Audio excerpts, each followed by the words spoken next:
As Russ Grunwald became the CEO of Bryan Health, he vacated his chief financial officer role, and beginning on April 27th, we're pleased to announce that Mike DeWerf is joining our team. He is currently the chief financial officer for the Des Moines region of Unity Point, a very comparable health system to Bryan. We can't wait to have Mike here.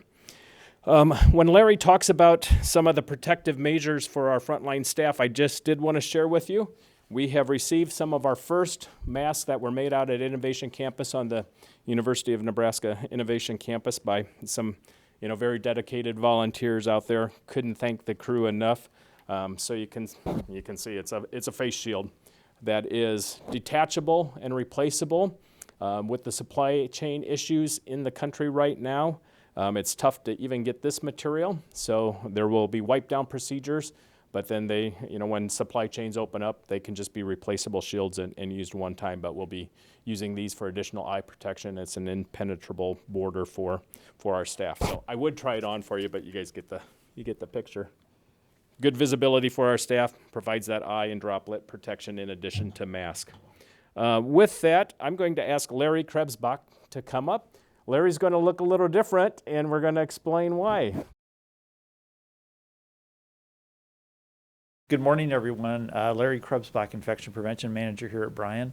The reason I'm wearing a mask is I was early this morning. I was up on a nursing unit, so I was in a clinical care environment, and so our requirement now for wearing masks is that if you are in a clinical care environment as providing support services for that area, that we want folks in a face mask at that point in time. And this is an added measure along with doing the temperature screenings at the entrances and addition of wearing masks when in clinical care areas, that we think that offers a second set of safety levels for all of our staff so that reduces any chance of them getting COVID or any other infectious diseases that might be floating around, because we still are having influenza cases and RSV cases and everything else still in the community.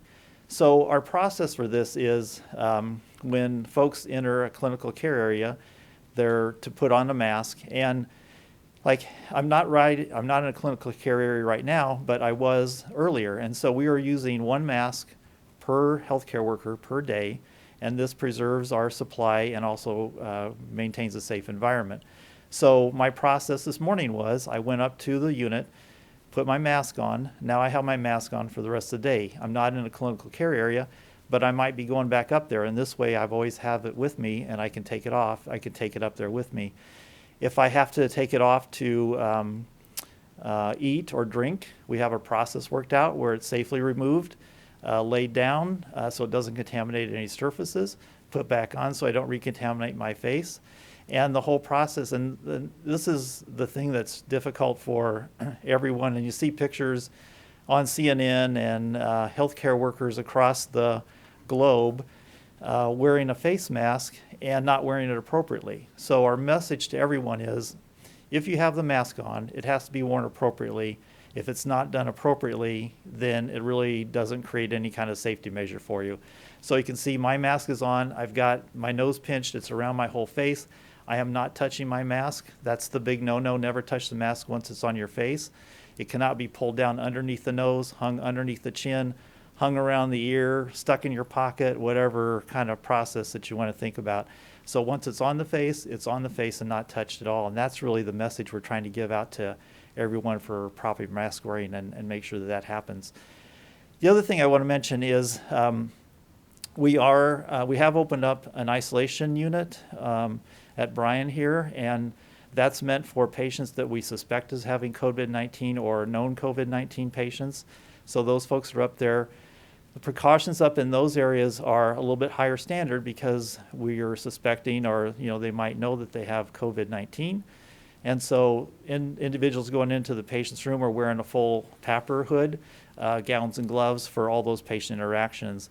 And then everyone else in the supporting area basically is wearing a face mask with eye protection for an added level of safety up there. And then we have a whole process for the proper method to get onto that unit, to get off that unit, and do it in a safe and effective manner. And being up there this morning, staff, providers are very very appreciative of the work that's been done to put those in place. The process is working really well. People feel safe. And it is a safe environment the way we have it all mapped out. So we think that's a very good process that we have going. And I know other places doing the exact same thing. They're having great success doing that as well.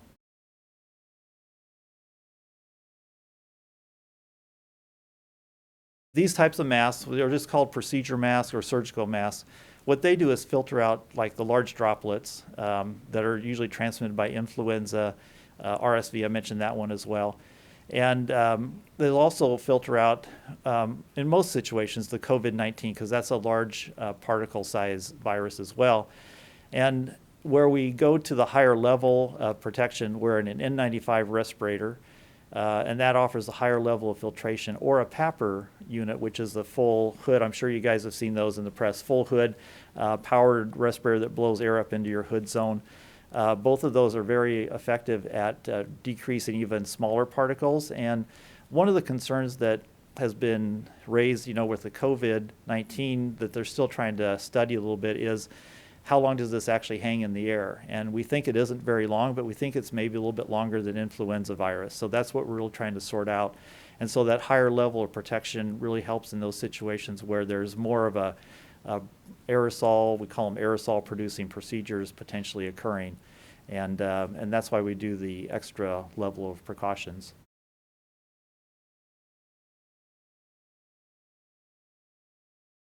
Where those are being seen in the medical center is going to be where we actually have the COVID suspect and COVID positive patients would be housed or isolated. So they'd be in precautions, appropriate airflow in the room, appropriate staff wearing all the right PPE to go in and out of the room. What about the emergency department? And same thing applies in the emergency department. Patients coming in there that we suspect immediately go into precautions, and everyone taking care of them would be wearing the same thing, the PAPR, or an N95, and then gowns and gloves for taking care of that individual.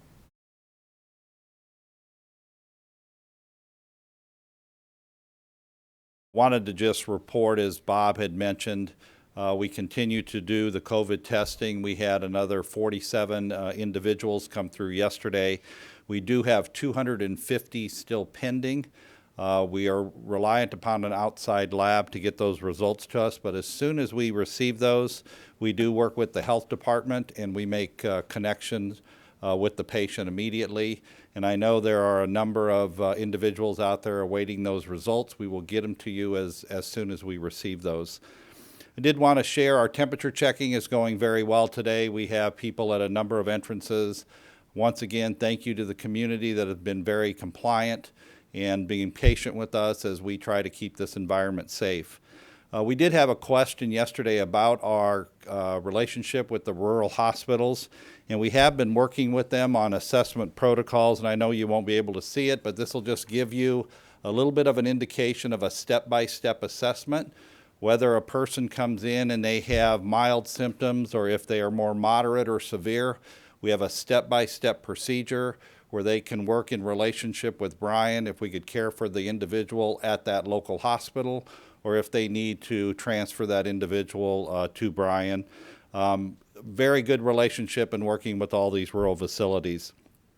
Did want to make a comment about the strong relationship with our health department. One of the populations of patients that we're really concerned with are our folks from the mission or homeless individuals. So we have worked out protocols to where we can work with the mission. If we have somebody come in that gets tested, but we want to quarantine them, they're going to have a separate area to house those individuals. And we're working with other institutions to where these potential people that are homeless, that we can put them up in an area that they can be quarantined for a period of time. We continue to provide food for them and meet their other needs. Great relationship with our health department, so we're trying to make sure we're thinking about everybody in our community and that we could provide the necessary support to them. With that, I would open it up to any questions via chat.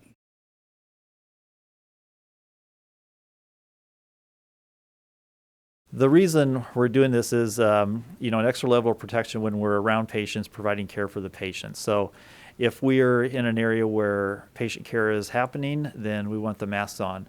If we're not in an area where patient care is being delivered, then no mask is needed because we're not interacting with patients at that point in time. So that's the clear distinction with that. Now, if Bob decides to go visit someone up on an area, I mean, he will be having a mask on, and then that mask will be staying on, for the rest of his time that he's here for that day, so he can preserve the mask in case he needs to go back up to that area.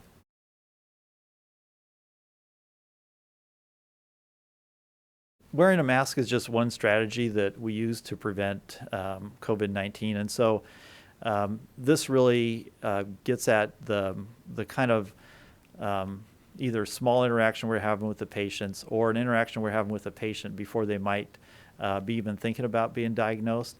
And when you look at the CDC guidelines on precautions and what steps to take for PPE for healthcare workers, this is very appropriate from the standpoint of if someone would have come down with COVID and you're around them and you're wearing appropriate face protection, meaning this kind of droplet mask, they generally would not consider that as an exposure. So very good process with that. The other thing, probably even more important, honestly, is practicing good hygiene.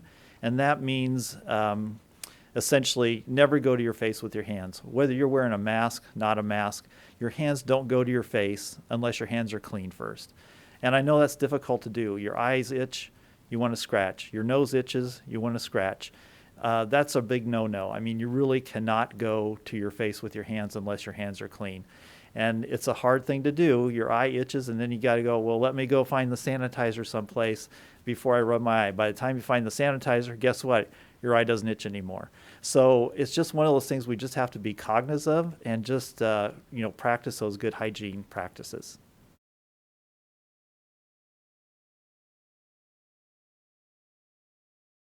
Our supply is limited, is how we're categorizing it right now. We wouldn't be in a limited category if there wasn't the tremendous support from, Nebraska Wesleyan, SEC, you name it, all of the different places that helped get us surgical masks.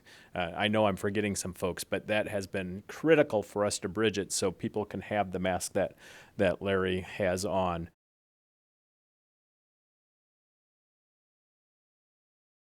We are actively looking at a process where we could reuse N95 respirators for the same healthcare worker. So this would be, it's kind of more of an operational issue, but it involves taking the respirator to a central location and then being subjected to UV radiation. And that would disinfect both sides of the mask, and then that same healthcare worker could wear the mask for subsequent time. So right now we're trying to determine a process to do that, and then also a process basically to logistically make sure that can work. So, and then determining how often or how many times that can be redone. There are some standards out there, but until we actually try it, we're not sure exactly how many we're going to be able to get out of that.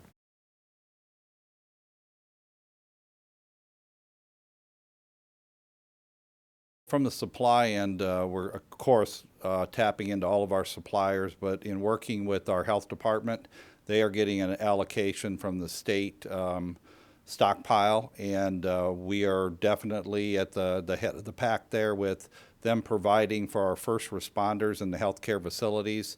So every day we're in contact about where we set in our current supply. So that's been very beneficial. In fact, as Larry talked about, the UV light. We are working with an epidemiologist from the health department that will be testing this with us later this afternoon.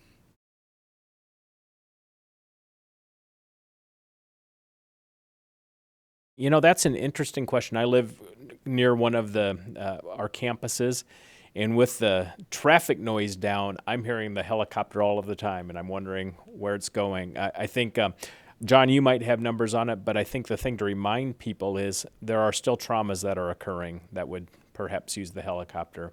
There are still heart patients that are being transferred into Bryan if they're having a heart attack via helicopter. But as far as more than usual, I don't know.